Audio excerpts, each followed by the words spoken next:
अस्सलाम वालेकुम, आप देख रहे हैं प्रोग्राम न्यूज़ फीड। मैं हूं मुर्तज़ा डार। प्रोग्राम में आज हम बात करेंगे अफ़गानिस्तान पाकिस्तान के हालात के हवाले से। अफ़गानिस्तान के अंदर तालिबान इलाकों के ऊपर कंट्रोल किए जाने के हवाले से तमाम तर कोशिशें बरूए कार ला रहा है। अफ़गानिस्तान की सिक्योरिटी फोर्सेस के साथ उसकी झड़पें वक्फे से जारी हैं। मुख्तलिफ प्रोविंसेस, मुख्तलिफ शहरों के ऊपर अफ़गानिस्तान में मौजूद तालिबान अपना कंट्रोल, अपनी हाकमियत, अपनी धाक बिठाए जाने के हवाले से बरसरे पेकार हैं। जितने बॉर्डरिंग एरियाज़ हैं, ख़ुसूसन नॉर्थ वेस्ट साइड के, यानी शुमाल की साइड पे जितने एरियाज़ हैं और मगरिब की साइड पे जितने एरियाज़ हैं, उनके ऊपर कोशिश की जा रही है तालिबान की जानिब से कि वो अपना कंट्रोल कर सकें। इसमें ज़्यादातर वो एरियाज़ हैं जिनकी बॉर्डर टच करता है ईरान के साथ या ताजिकिस्तान, तुर्कमानिस्तान के साथ भी बहुत सारा एरिया कवर किया जा रहा है। ना सिर्फ ये बॉर्डरिंग एरियाज़ बल्कि पाकिस्तान के साथ जुड़े जो बॉर्डर एरियाज़ हैं उसके ऊपर भी बहुत तेज़ी से तालिबान कंट्रोल कर रहा है। चमन से मुतसिल जो बॉर्डर है अफ़गानिस्तान का, वहाँ पर तालिबान कंट्रोल कर चुका है। तालिबान का परचम वहाँ पर लहरा रहा है और तालिबान की इस कार्रवाई के अंदर जो अफ़गानिस्तान के कंट्रोल के अंदर चेक पोस्ट्स थी उनके ऊपर भी तालिबान ने कंट्रोल किया। तो उस कंट्रोल में उनको इंकशाफ हुआ कि एक ऐसी जगह या ऐसी उनको पॉइंट मिला जहाँ से उन्हें 3 अरब पाकिस्तानी रुपये भी मिले, जिसके बारे में पाकिस्तानी हुकाम का ख्याल ये है कि इन पैसों को पाकिस्तान के अंदर इंसर्जेंसी के लिए इस्तेमाल किया जाता था। सूरत हाल है क्या, मामला किस जानिब बढ़ रहे हैं, इस हवाले से आज के प्रोग्राम में हम गुफ्तगू करेंगे। अपने मेहमानों से जानेंगे कि ये सारा मामला पाकिस्तान के लिए नुकसानदेह साबित हो सकता है और अगर हो सकता है तो किस हद तक हो सकता है और हमारी उसके हवाले से तैयारी क्या है। गुफ्तगू का बाकायदा आगाज़ करते हैं। प्रोग्राम में हमें ज्वाइन कर रहे हैं जनरल गुलाम मुस्तफ़ा साहब। Welcome to the show general साहब। सर, अफ़गानिस्तान के हालात के हवाले से हम बातचीत कर रहे हैं। सबसे पहले तो सर ये बताइएगा कि विद इन दी अफ़गानिस्तान तालिबान और अफ़गान सिक्योरिटी फोर्सेस के दरमियान जिस वक्त झड़पें जारी हैं, आपकी क्या इन्फॉर्मेशन है कि तालिबान कितना कंट्रोल हासिल कर चुका है और हालात कितने ख़राब हैं इस वक्त? देखिए, हालात तो ख़राब हैं अफगानिस्तान में।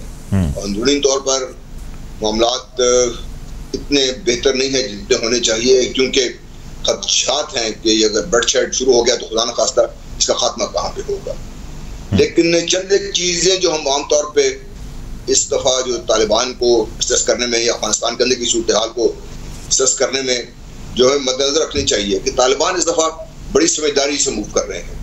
उन्होंने पहले तो आउटर पैराफ्री अफगानिस्तान की थी, इसको सिक्योर करने के बाद उन्होंने जो मिलिट्री में टर्म है ऑक्युपाई किए सारी स्पेसेस, और स्पेसेस को ऑक्युपाई करने की कोशिश में वो आम दही इलाकों पर अपना कंट्रोल जमाने में कामयाब होते जा रहे हैं।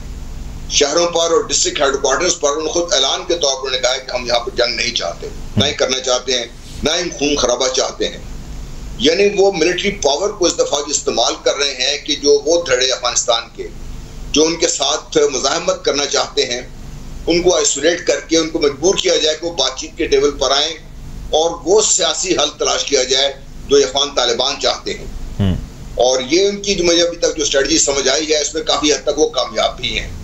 अफगान फोर्सेस का मसला ये है कि उनको रिक्रूट करते वक्त, उनको ट्रेनिंग करते वक्त इनके हाथ में जो भी बंदा आया उन्होंने उसको रिक्रूट करके ट्रेन तो कर दिया, ये ख्याल नहीं किया कि शायद तालिबान ने अपने बंदे भी इसमें भर्ती कराए होंगे।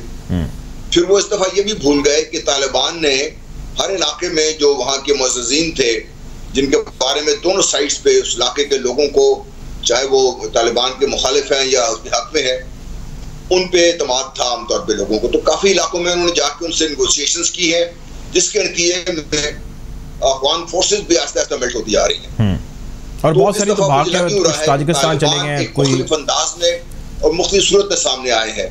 हम आमतौर पे उनको वही 96 के तालिबान से कंपेयर करते हैं कि जहाँ पे बेइंतहा खून खराबा हुआ था। वो अब भी ऐलान कर रहे हैं कि हम जो मोनोपोली ऑफ पावर है हम उसमें अब यकीन नहीं रखते, हमने करके देख लिया और बहुत नुकसान उठाया, हमने भी नुकसान उठाया और अफगानिस्तान ने भी बहुत नुकसान उठाया। तो अब वो इस लहज पर तो वो आ गए हैं। बाकायदा वो एक सियासी मुहिम भी उन्होंने शुरू की हुई है, अपना जो उनका मीडिया सेल है वो भी काफी एक्टिव है और वो रोज के हिसाब से ये जो मुख्तलिफ अफवाहें फैलाई जाती हैं या जो अफगानिस्तान में बदअमनी की कोशिश की जा रही है उसको रोकने में काम अपनी जो कोशिश है वो पूरी तरीके से कर रहे हैं। और पाकिस्तान भी इस सूरत में लगा हुआ है और खित्ते के दूसरे ममालिक भी, चीन भी, रूस भी और काफी हद तक ईरान भी शायद यही चाहता है कि अब अफगानिस्तान में बदअमनी ना हो, क्योंकि यहाँ से बदअमनी फिर फैलती है, हर मुल्क इस इर्द गिर्द का उससे मुतासर होने का अंदेशा है। अच्छा जनरल साहब, अगर ये कहा जाए कि अमेरिका ने डिलिबरेटली अफगानिस्तान के अंदर तालिबान को एम्पावर किया है या वो ये चाहता था कि अफगानिस्तान के अंदर तालिबान एम्पावर हो, तो ये स्टेटमेंट गलत है, ओवर एग्जैजरेटेड है या दुरुस्त है ये? देखिए, तो अमेरिका ने भी आखिरकार जब उनको ये रियलाइज कर लिया कि मिलिटरीली वो इस मसले को हल करने में नाकाम रहे हैं, उनके लिए दो ही ऑप्शन थी। या तो वो सब चीजें इसी तरह छोड़ के निकल जाते, या फिर तालिबान से बातचीत करके उनको और अपने साथ मिलाने की कोशिश करते। इसलिए दोहा में जो मुलाकातें हुई उसमें एक देखिए बड़ी कामयाबी से तालिबान ने, जिनको अमेरिकन सपोर्ट कर रहे थे, जिनको भी अफगान गवर्नमेंट कहते हैं, उनको उन्होंने इससे एक्सक्लूड करवा दिया टोटली। तो तालिबान और अमेरिका के दरमियान जो बराह रास्त जो मुज़ाकरात शुरू हुए हैं या हुए थे, उसके बाद जो मुआहिदा सामने आया था उसमें बड़ा वाज़ेह था कि अमेरिका भी ये तस्लीम कर चुका है कि तालिबान नंबर एक अफगानिस्तान की एक बाकायदा सियासी कुव्वत है, नंबर दो जो अफगानिस्तान में हुकूमत कायम है वो शायद इतना दमखम नहीं रखती कि उसको टेबल पर लाया जाए और मामला हल किया जाए। अब इस मुआहिदा करने के बाद अमेरिकन ने अफगानिस्तान को एकदम छोड़ दिया है, एकदम निकले हैं वहां से। एक तो तालिबान को उससे कम से कम ये जो मौका था अपने आप को एक्सपेंड करने का वो मिला। दूसरा, इस वैक्यूम में अमेरिकन का ये ख्याल ये भी था कि जब ये वैक्यूम क्रिएट होगा तो तालिबान मुखालिफ कुव्वतें वो भी उभर के सामने आएंगी और एक खून खराबे का चांस बनेगा, और इस तरीके से वो इस खित्ते को जिस तरीके से एक बेल्ट ऑफ इंस्टेबिलिटी के तौर पर रखना चाहता है, क्योंकि अमेरिका के इंटरेस्ट में नहीं है कि अफगानिस्तान सेटल हो, अमेरिका के इंटरेस्ट में नहीं है कि पाकिस्तान, अफगानिस्तान, ईरान और जो वस्ती एशियाई रियासतें हैं इस इलाके में इतनी सेटलमेंट हो जाए कि वन बेल्ट वन रोड का मंसूबा और जिसके साथ अमेरिका के वफादात का इस खित्ते से जनाजा निकल जाए वो कामयाब हो जाए। अब ये बताइए सर कि जो अफगानिस्तान में तालिबान मौजूद हैं उनके पाकिस्तान के साथ कैसे रिलेशंस हैं, और वो पाकिस्तान के लिए आने वाले वक्त में या मौजूदा वक्त में किस हद तक या मुमकिन हद तक नुकसानदेह साबित हो सकते हैं, खतरनाक साबित हो सकते हैं? देखिए, जो अफगान तालिबान है ना वो बड़ी समझदारी से काम कर रहे हैं। उनको ये मालूम है हमारे कहे बगैर, और हमारा ये जो बार बार उन पे एहसान जताना वो उनको पसंद नहीं है। हमने उनके साथ मिलकर जो जंगें लड़ी हैं या उनको सपोर्ट किया है उसमें अपने वफादात भी शामिल थे, तालिबान समझते हैं। इसलिए पाकिस्तान का असर तो वो लेते हैं, पाकिस्तान की वो बात सुनते तो हैं, लेकिन पाकिस्तान का दुनिया को ये ख्याल है कि वो तालिबान को जो चाहे मनवा लें। वो सूरत हाल अब बिल्कुल नहीं है। पहले अगर ठीक है इस सूरत में तो अब वो बिल्कुल उससे बाहर निकल आए हैं। अब तालिबान एक कुव्वत के तौर पर पाकिस्तान से मुज़ाकरात कर रहे हैं या करेंगे, और इसके साथ ये नहीं भूलना चाहिए कि तालिबान कभी भी पाकिस्तान के साथ उस किस्म की मुखासमत नहीं चाहेंगे जो 1947 से लेके चलती आई थी 70 की दिहाई 80 की दिहाई तक। उनको अफगानिस्तान पाकिस्तान के खिलाफ हमेशा रहा है और अफगानिस्तान की सरजमीन पाकिस्तान के खिलाफ इस्तेमाल होती रही है तारीखी तौर पर। अब तालिबान ने बड़ा वाज़ेह कर दिया है कि हम किसी ऐसी कुव्वत को अफगानिस्तान में पनाह देने को तैयार नहीं है जो हमारे इर्द गिर्द के ममालिक के साथ ताल्लुकात को खराब करे या जिसकी वजह से हमारे मामला खासतौर पर पाकिस्तान के साथ खराब हो। ठीक है, अच्छा ये बताइएगा सर कि अभी जिस तरह belt and road initiative BRI का आपने जिक्र किया, किस हद तक अमेरिका या इंडिया या ये दोनों इस लिमिट तक जा सकते हैं कि वो पाकिस्तान के अंदर अनरेस्ट करने की कोशिश करें और ऐसे स्प्लिंटर ग्रुप्स या ऐसे धड़ों के तालिबान की सपोर्ट करें जिनको शायद अफगान तालिबान भी ओन नहीं करते? देखिए, दाइश अफगानिस्तान की एक हकीकत है और इसको लाने वाला अमेरिका है और सपोर्ट करने वाला भारत है, और भारत की 7 कंपनियां सिलसिले में ऑलरेडी ब्लैकलिस्ट हो चुकी हुई हैं, और भारत के जो मुख्तलिफ जगह पे जितने भी कॉन्सुलेट थे उनके मकासद भी अब खुल के सामने आ गए हैं। कल जो एक जहां से 2 अरब रुपया पाकिस्तानी करेंसी निकली है वो तिजारत के लिए तो नहीं रखी हुई थी ना किसी ने, वहां पे वही पैसा पाकिस्तान के खिलाफ इस्तेमाल होना था। पाकिस्तान के अंदर ऐसे धड़े मौजूद हैं और पाकिस्तान को अनस्टेबल करने के लिए या पाकिस्तान के अंदर मामलात को बिगाड़ने के लिए, ताकि पाकिस्तान को स्टेज पे लाया जाए कि वो अमेरिका की हर बात माने और चीन से अपने आप को दूर करे, वन बेल्ट वन रोड का मंसूबा उसको तर्क कर दे और किसी न किसी तरीके से भारत के साथ खड़ा हो जाए, ताकि भारत पाकिस्तान वगैरह मिलकर चीन का इस खित्ते में बढ़ता हुआ असर रसूख रोकें, रूस का बढ़ता हुआ असर रसूख रोकें, और यूं जो अमेरिकन मफादात हैं इस खित्ते में उनकी निगहदाश्त कर सकें। ये पाकिस्तान ने बड़ा वाज़ेह कर दिया, पाकिस्तान ये करने को तैयार नहीं है। पाकिस्तान ने ये वाज़ेह कर दिया है सर, जनरल साहब, पाकिस्तान ने वाज़ेह कर दिया है, पाकिस्तान ने पाकिस्तान ने क्लियर कर दिया कि भाई हम ये करने को तैयार नहीं है, लेकिन it will come with the cost. So क्या पाकिस्तान की सिक्योरिटी फोर्सेस, क्या पाकिस्तान के वसाइल, क्या पाकिस्तान के मसाइल इस चीज़ के मुतहम्मिल हो सकते हैं कि वो अमेरिका और भारत जैसे जिनके बड़े मेगा स्पेंडिंग है उनके वेपन्स के ऊपर, दुनिया का गालिबन पहला मुल्क अमेरिका और तीसरा भारत है जो वेपन पर पैसा खर्चता है, तो क्या हम उनसे जो माथा लगाने जा रहे हैं हम उसके मुतहम्मिल हो सकते हैं? क्योंकि हमने प्लान तो ये कर लिया है, उसके रिपरकशन क्या होंगे? देखिए, all decisions have their consequences, और इसके भी कॉन्सिक्वेंसेस हैं।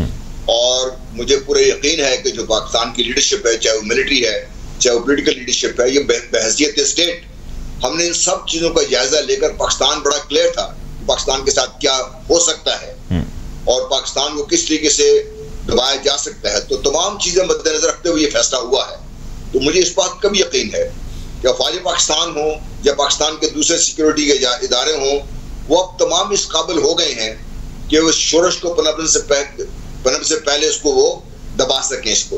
और अगर कहीं खुदा न खास्ता कहीं वो लूपोज हैं, जिस तरह अभी पहले ये वाक़या हुआ था, यहाँ जॉर्ज टाउन में वाक़या हुआ था, फिर आपने देखा कि हमारे 14 बड़े खूबसूरत जवान परसों अल्लाह को प्यारा शहीद हो गए वो, और कल जो बस वाला हादसा हुआ है, ये वाक़यात हैं, इनसे हम आंखें नहीं चुरा सकते और ऐसी और मुसीबतें पाकिस्तान को पड़ सकती हैं। दूसरा, इंटरनेशनल फोरम्स पे खास तौर पे ये फेटा वगैरह की चीजें हैं, इनको पाकिस्तान के खिलाफ इस्तेमाल करने की कोशिश फिर की जाएगी और पाकिस्तान की जो इक़्तिसादियात, जो हमारी सबसे बड़ी कमजोरी है, उसको बिगाड़ने में ये कोशिश की जाएगी इसमें।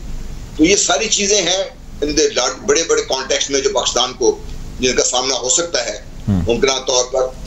लेकिन ये हमें मत भूलना चाहिए कि नंबर एक, America is the power on the decline. America is on the decline, मुझे इसमें कोई शक नहीं है। And China is the power on rise. Aahista Aahista America जो फर्स्ट वर्ल्ड का लीडर था किस जमाने में, आहिस्ता आहिस्ता वो लीडरशिप रोल उससे ले लिया गया है और अब लीडरशिप रोल कहीं और है। दूसरा, अंदरूनी तौर पर और इक़्तिसादी तौर पर भी अमेरिका कमजोर है। दुनिया के बहुत सारे ममालिक अब उसके साथ खड़े होने को तैयार नहीं है। नेटो के अंदर अपने मसाइल देख लीजिए जी, बरतानिया एक तरफ है, बाकी जो यूरोपियन कंट्रीज हैं, उसको जिनको जर्मनी लीड कर रहा है, वो तो अमेरिका की सारी बातें मानने को तैयार नहीं है इससे। तो यानी कि पाकिस्तान का जो डिसीजन है वो दुरुस्त है, लेकिन उसके लिए कॉस्ट होगी और वो कॉस्ट हेफ्टी होगी। और अमेरिका के मसाइल को मद्देनजर रखें आप। पाकिस्तान का यानी डिसीजन ठीक है, but it will come with the cost. ये जो कॉस्ट है ज़्यादातर ये सिक्योरिटी की सूरत में निकलेगी या इसके इकोनॉमिक साइड भी हो सकती है, बट इवेंचुअली इससे क्रश लोग होंगे या नहीं होंगे, या ये ऊपर बाला जो है मसला सॉर्ट आउट हो जाएगा? नहीं, ये पाकिस्तान के अवाम को इसका सामना करना पड़ेगा। अच्छा। और जिसके लिए मेरी लीडरशिप को चाहिए कि पाकिस्तानी कौम को तैयार करें, और तैयार करने के लिए जो हमारी क्रॉस द बोर्ड जो पॉलिटिकल लीडरशिप है, सबको अपना रोल अदा करना है।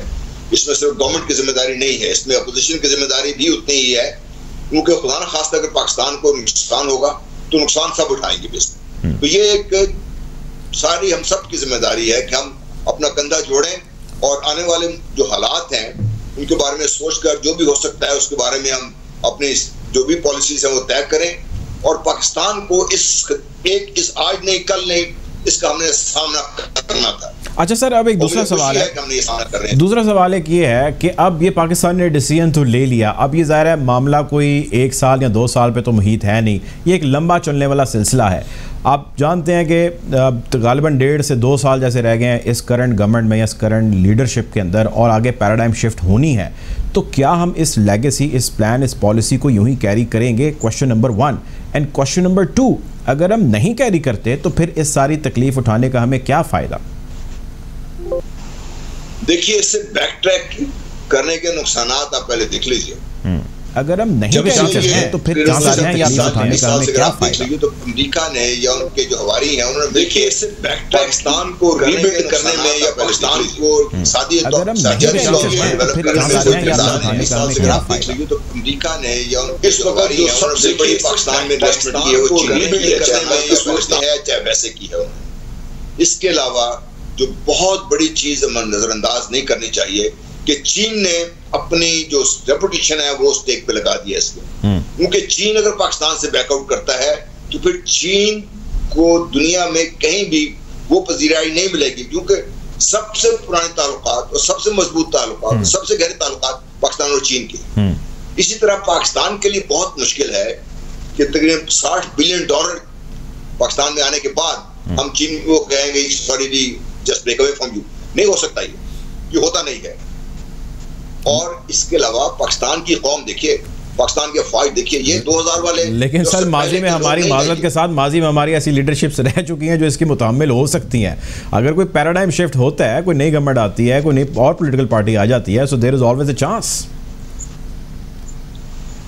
देखो पॉलिटिकल पार्टीज ने भी तो सरवाइव करना है ना, वो लीडरशिप ने भी तो सरवाइव करना है। यहाँ पर मैं समझ रहा हूँ जो आप बात कर रहे हैं, लेकिन आप देखिए उस लीडरशिप ने भी इन आइसोलेशन तो कोई फैसले नहीं कर सकते ना। वो अगर वो फैसले ऐसे करेंगे जिससे पाकिस्तान को नुकसान पहुंचने वाला है, तो पाकिस्तान में और पाकिस्तान के अवाम इतने भी जाहिल नहीं रहे। और मुझे पूरी उम्मीद है कि पाकिस्तान के अवाम इस सारे जो फैसला हुआ है पिछले दिनों में, सख्त फैसले थे, मुश्किल फैसले थे, पाकिस्तान ने कर लिए हैं। मैंने देखा कि तमाम फैसलों की पाकिस्तान में बहुत पजीराई हुई है। अब इसके बाद जो हालात के बिगड़ने का जो हम बात कर रहे हैं, खुदा न खास्ता ऐसे हों, ये पॉसिबिलिटी रिमोट पॉसिबिलिटी की हम बात कर रहे हैं, लेकिन ये हकीकत है कि पाकिस्तान और अफगानिस्तान को स्टेबल रखने में अमेरिका, भारत, इन दोनों का बहुत बड़ा इंटरेस्ट है। ठीक, इसलिए इन सारी चीजों को और हमें करना भी चाहिए, हमारी लीडरशिप को इस बात को समझना चाहिए। और मुझे ये बहुत उम्मीद है कि जो आप आमतौर पर जो रिटोरिक सुनते रहते हैं ना पॉलिटिकल पार्टीज का, और ये जो सो कॉल्ड लीडरशिप हमारे सामने बात करती है, इनके पीछे बहुत से ऐसे समझदार लोग हैं जिनको अंदाजा है कि पाकिस्तान का जो पैराडाइम शिफ्ट जिसकी आप बात कर रहे हैं, उसके मुज़म्मरात क्या हैं और क्या पाकिस्तान कभी भी इसका मुतहम्मिल हो सकता है। इसको तो हम बर्दाश्त कर देंगे फैसलों का, उन फैसलों को शायद पाकिस्तान बर्दाश्त ना करे। बहुत शुक्रिया जी, जनरल गुलाम मुस्तफ़ा साहब हमारे साथ मौजूद थे। Always very to you sir, आपके वक्त का बहुत शुक्रिया। प्रोग्राम में हमें ज्वाइन कर रहे हैं अयाज वजीर साहब, फॉर्मर एम्बेसडर है। बहुत शुक्रिया आपका सर ज्वाइन करने के लिए। सर ये बताइएगा कि एक ख्याल ये किया जा रहा है कि अफगानिस्तान के अंदर बढ़ता अनरेस्ट पाकिस्तान के हालात को ख़राब करेगा, इस बात में किस हद तक सदाकत है? देखिए इसमें तो शक नहीं है, क्योंकि अभी तक हम हर एक से यही सुन रहे हैं पिछले कई सालों से कि अफगानिस्तान में बेहतरी हो तो हमारे यहाँ होती है, अगर वहाँ खराबी हो तो हमारे यहाँ भी खराबी होती है। वो इसलिए कि हमारा इंटरडिपेंडेंस बहुत ज़्यादा है, और खुदा न खास्ता अगर सिविल वार हो जाती है, खून खराबा हो जाता है, तो आपके साथ लगी हुई बॉर्डर है बलूचिस्तान के साथ भी, खैबर पख्तूनख्वा के साथ भी, फिर आप उसको कैसे संभालेंगे? तो इसलिए कहते हैं कि वहाँ अगर बदअमनी हो तो आपके यहाँ भी बदकिस्मती से बदअमनी शुरू हो जाएगी, जिनके असरात अब कुछ शुरू हो गए, अल्लाह न करे ये मजीद इजाफा हो। ठीक है, अच्छा ये बताइएगा यार साहब के ख्याल ये किया जाता है, कुछ लोगों का ये भी एक स्कूल ऑफ थॉट है कि अमेरिका इस 20 साल की जंग के बाद इस अनरेस्ट को या इस सिविल वॉर या इस सारी जितनी भी सूरत हाल है, इस सारी सूरत हाल को वो डिलिबरेटली ऐसा छोड़ के गया है ताकि इसमें वो इस खत्ते में अनरेस्ट करे, यानी पाकिस्तान में करे, अफ़गानिस्तान में करे, जिसका असर चाइना के ऊपर होगा। ये बात दुरुस्त है या ये एक एग्जैजरेशन है? देखिए हतमी तौर पे कहना तो मुश्किल है, क्योंकि दिलों का हाल तो अल्लाह रब्बुल इज़्ज़त ही जानते हैं, लेकिन ज़ाहिरन तो यही लगता है, क्योंकि अगर 20-21 साल तक वो अफगानिस्तान में रह सकते थे और उसमें सीरियस एफर्ट कर लेते, तो अफगानिस्तान में कोई ऐसी हुकूमत दरमियान में ले आते जिस पे सारे अफगान या मेजॉरिटी ऑफ द अफगान राजी हो जाते। लेकिन इतने अरसे वहाँ ठहरने के बाद फिर रात की तारीकी में ऐसे भाग गए जैसे बहुत बड़े मुसीबत से अपने आप को बचाना है।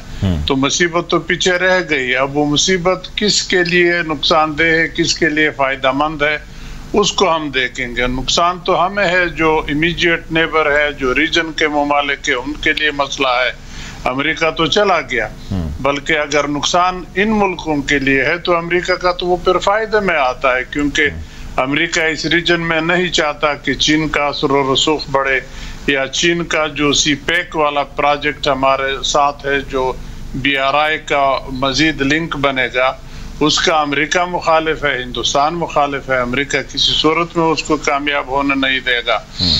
ये जो G7 की मीटिंग हुई उसमें तो खुल के उन्होंने कहा चीन के बारे में, बल्कि उन्होंने तो यहाँ तक कहा कि हम $40 ट्रिलियन फंड जमा करेंगे ताकि वो ममालिक जो कोविड से ज़्यादा मुतासर हुए हो, गरीब या दरमियाने लेवल के जो ममालिक है ताकि उनकी मदद करे।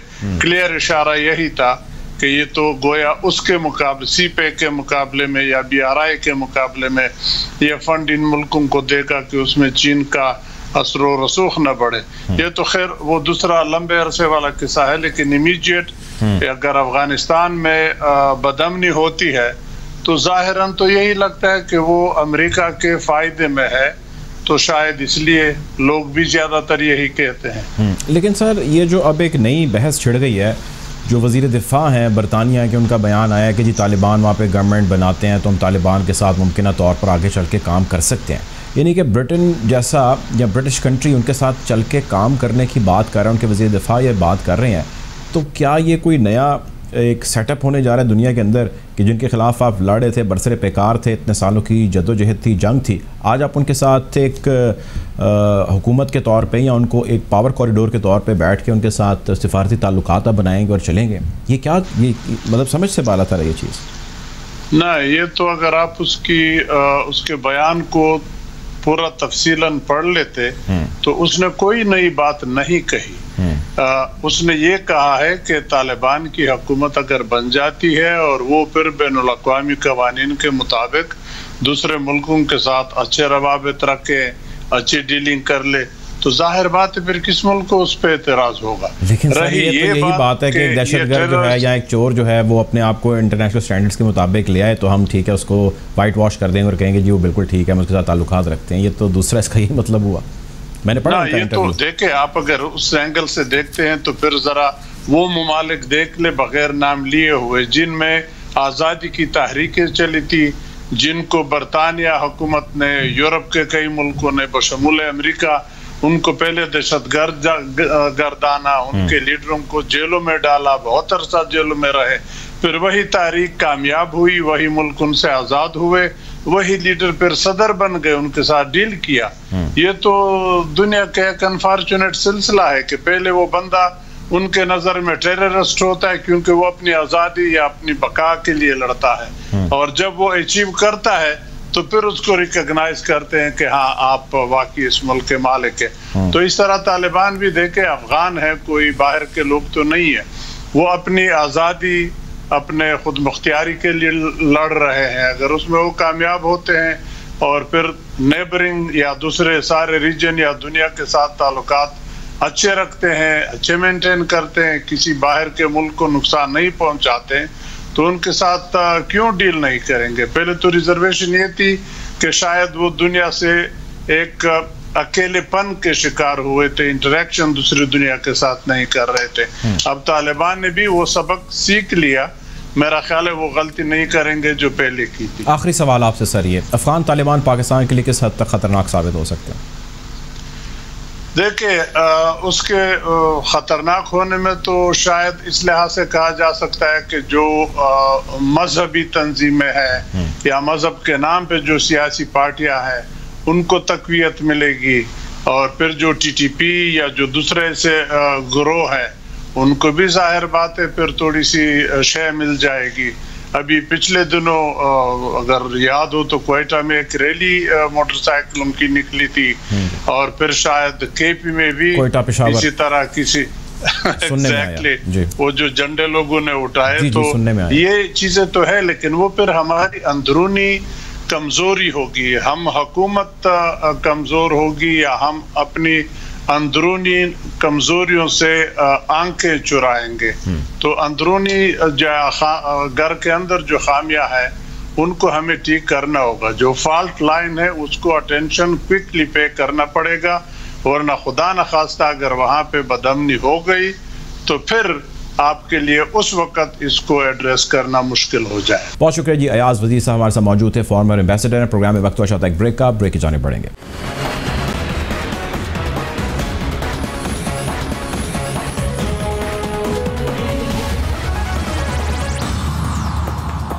Welcome back after the break. गुफ्तगू को मजीद आगे बढ़ाएंगे। प्रोग्राम में हमें ज्वाइन कर रही हैं सुमेरा खान, जर्नलिस्ट हैं, एनालिस्ट हैं, एक लंबे अरसे से अफगानिस्तान को कवर कर रही हैं, अभी रिसेंट विजिट भी करके आई अफगानिस्तान को और बड़ी अहम शख्सियात से मुलाकातें और इंटरव्यूज़ भी इनके हुए हैं। Welcome to the show Sumera. सबसे पहले तो मुझे ये बताइए कि बीइंग ए पाकिस्तानी जर्नलिस्ट और अफगानिस्तान में जाके सारी सिचुएशन को कवर करना आपकी अभी तक की फाइंडिंग है क्या तालिबान के टेक ओवर किए जाने के हवाले से, और मुमकिनात क्या नज़र आ रही हैं पाकिस्तान में अनरेस्ट के हवाले से? मुर्जा, ये कोई आज की बात तो थी नहीं, हम इसको बहुत अरसे से प्रिज्यूम भी करे थे, इट वाज बीइंग एंटिसिपेटेड, और मेरा मकसद भी यही था जाने का कि मैं जाकर खुद हालात देखूं, लोगों से मिलूं, शख्सियात से मिलूं जो पीस प्रोसेस में, इंट्रा अफगान डायलॉग में, रूल्स एंड प्रोसीजर्स की सेटिंग्स के अंदर जो लोग डायरेक्टली और इनडायरेक्टली इन्वॉल्व हैं। तो उसमें मेरी तकरीबन कोशिश रही कि इन 10 से 12 दिनों में, जब तक मैं काबुल में हूँ या निंगरहार ट्रैवल कर रही हूँ या कंदाहार जाना है, तो मेरी मैक्सिमम लोग मुलाकातें हो जाए।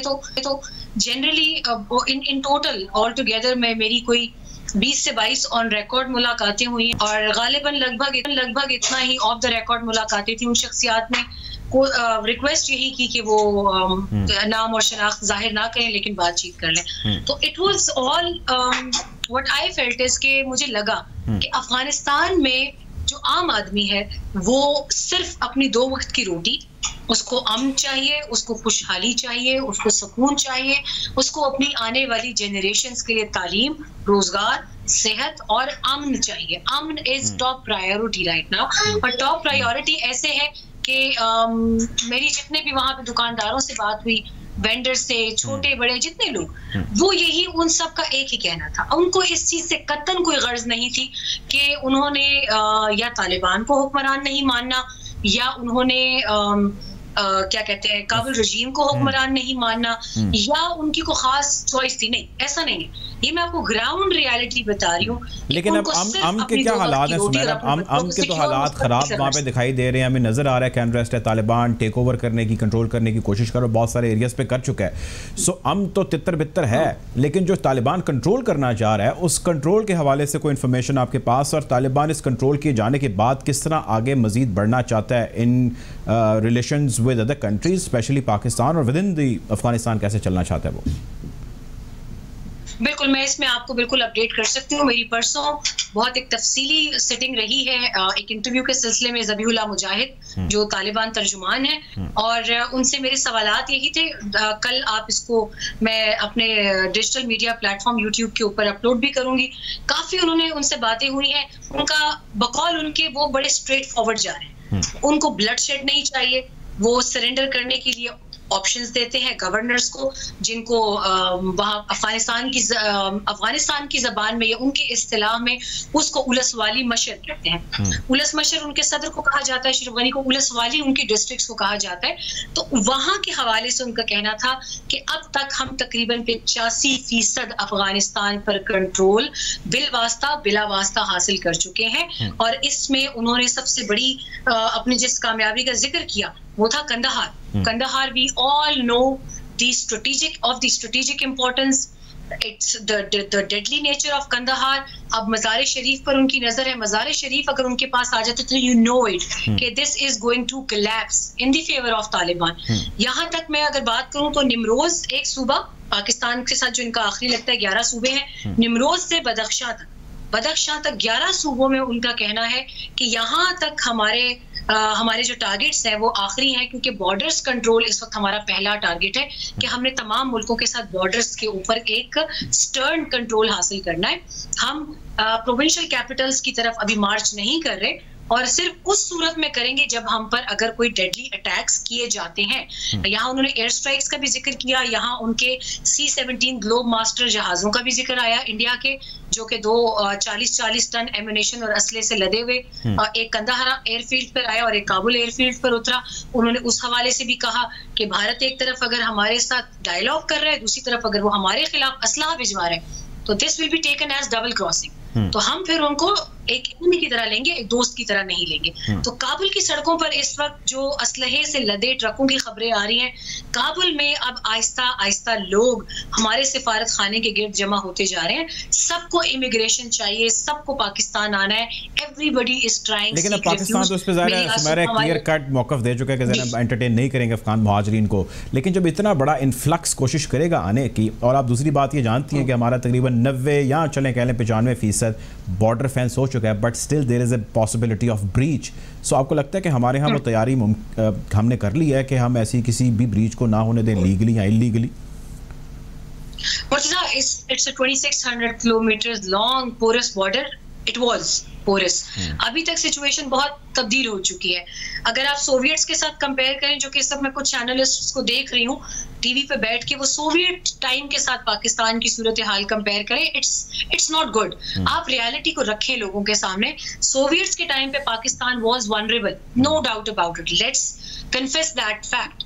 हमारे पास ना नादरा था, ना बायोमेट्रिक सिस्टम था, ना हमारे पास पोरस बॉर्डर को टैकल करने की पोजीशन क्लियर थी, ना हमारी फौज के पास उस वक्त काउंटर टेररिज्म ऑपरेशंस की कैपेबिलिटी थी, ना वो उनको उस छलनी में से छाना गया था जो वॉर ऑन टेरर के बाद से जो वो मुसलसल जाने दे रहे हैं, कुर्बानियां दे रहे हैं। इसमें सिविल मिलिट्री 70 से 80 हजार के करीब लोग अब तक जाने दे चुके हैं। तो इसका मतलब है कि एक मुल्क ने एक बहुत बड़ा एक्सपीरियंस एट हैंड कर लिया है। और मेरे इत्तलात के मुताबिक रेफ्यूजीज को इनकार नहीं किया गया।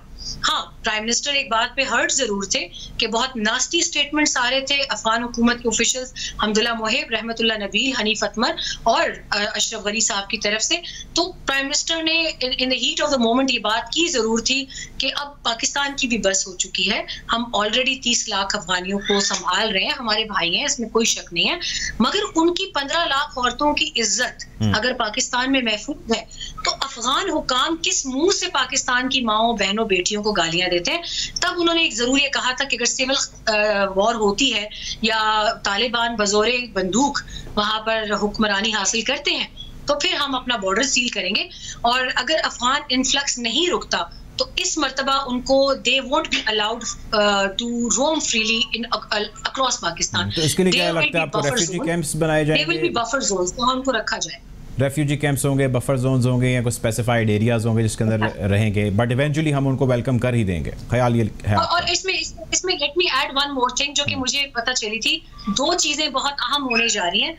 एक, पाकिस्तान के अंदर साइबर क्राइम सेल को ये ऑर्डर्स दिए गए हैं, ये मुसद्दिका इतला है मगर आप इसको यकीनन इस्तेमाल कर सकते हैं, कि वो तमाम अकाउंट्स जो पाकिस्तान को बैश करने के लिए, पाकिस्तान के खिलाफ जहर उगलने के लिए पाकिस्तान की जमीन से इस्तेमाल हुए हैं, फिफ्थ जनरेशन वॉरफेयर के अंदर किसी भी पड़ोसी मुल्क की मदद से, उसमें भारत का नाम सबसे ऊपर है, ईरान की भी इतलात है कि ईरान की जमीन इस्तेमाल होती है।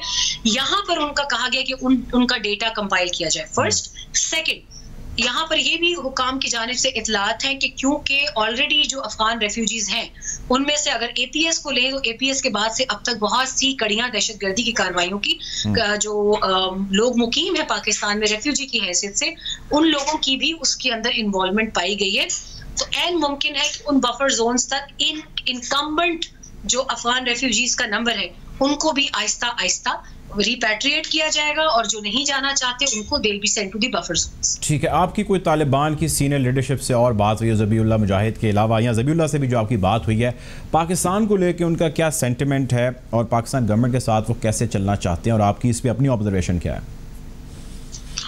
मुर्तजा, इसमें दो चीजें बहुत क्लियर हैं। पहली, वो ये कहते हैं कि सबसे पहले तो हमारे साथ पाकिस्तान का एज ए सहूलतकार मुज़ाकरात में वो नाम की हद तक ठीक है, मगर ये कहना बंद किया जाए कि हम पाकिस्तान की डिक्टेशन पर चलते हैं, ऐसा हरगिज नहीं है। हम किसी की भी डिक्टेशन पर नहीं चलते, हमारी अपनी इमारत है, हम अपनी एंटिटी है, we are exclusively dealing with our own selves, और इसी वजह से हम अपने मुख्तलिफ डेलीगेशंस मॉस्को भी भिजवाते हैं, तेहरान भी भिजवाते हैं, हम ताजिकिस्तान, तुर्कमानिस्तान, उज़्बेकिस्तान की गवर्नमेंट्स के साथ भी राब्ते में, खास तौर पे जब से ये जो बॉर्डर्स जो हैं उनको उन्होंने सील किया है या उनको कैप्चर किया है। तो वो कहते हैं कि जब हम इतनी इनफरादी हद तक सिफारती ताल्लुकात रख रहे हैं तो उनको, पाकिस्तान को हमारे से एक कंट्रोलिंग अथॉरिटी की हैसियत से नाम वापस लिया जाए। सेकेंडली, वो ये कहते हैं कि पाकिस्तान हमारे लिए मुकद्दम है और रहेगा, पाकिस्तान हमारे लिए बहुत अहम मुल्क है, और शायद यही वजह है कि स्पिन बोल्दक पे कल की खबरें हैं, आज की खबरें हैं कि जो कैप्चर हुआ कल उन्होंने अपना झंडा लहराया, तो पाकिस्तान की तरफ से बहुत अहम कदम उठाया गया, पाकिस्तान ने बाबे दोस्ती बंद कर दिया, just to give that confirmation to the international community कि पाकिस्तान अपने कहे पर कायम है, बजोरे बंदूक नहीं लेकिन ऑल इंक्लूसिव गवर्नमेंट आती है तो we are ready to talk. जबकि सबसे अहम चीज आप नोट करें, जो इंटरनेशनल कम्युनिटी पाकिस्तान को अब तक तंज का निशाना बनाती रही है, इल्जामात धरती रही है, उनमें ब्रिटेन सबसे पहले आ गए हैं तालिबान की हिमायत के लिए। उन्होंने एक अपनी वो दे दी है, रजामंदी दे दी है कि वो बात करेंगे तालिबान हुकूमत से लेजिटिमेट होने की हैसियत में। और इसके बाद ईरान भी आ चुका है उनके on board, Tajikistan, Uzbekistan, Turkmenistan, अमेरिकी हुकूमत के साथ वो ऑलरेडी एक अग्रीमेंट के अंदर है। ना होता तो इतना बड़ा बगराम एयरबेस इस तरह खुला छोड़ के रात की तारीकी में ना जाते हो। तो things seam in their favour with 85% control in Afghanistan.